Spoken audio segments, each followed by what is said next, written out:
If you are a fan of lasagna, you should definitely try this version. È saporita assai. First, let's heat up a drizzle of olive oil. Add in some onion, which I've already chopped. And let the onion brown for a few minutes at medium heat.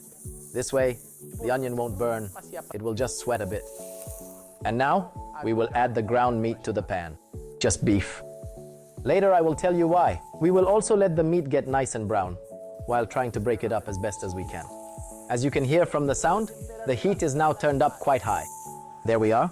Look at its nice color. Now it's time to deglaze with some wine.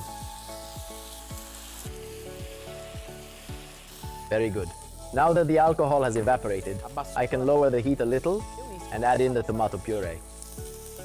To rinse the rest out of the pitcher, I will use half a liter of water because by the time the sauce has finished cooking, it should be nice and liquid. Add a nice pinch of salt and we can let it cook for 45 minutes more or less.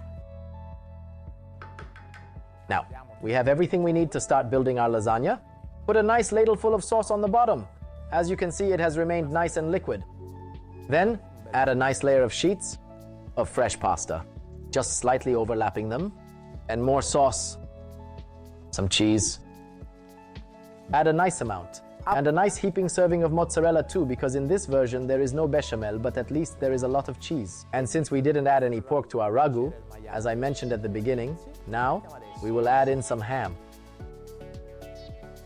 Repeat the same process step by step until all the ingredients are gone. Smush it gently to compact it. This way, the layers come out uniformly. Now we are in the home stretch. Make the final layer and add all the sauce.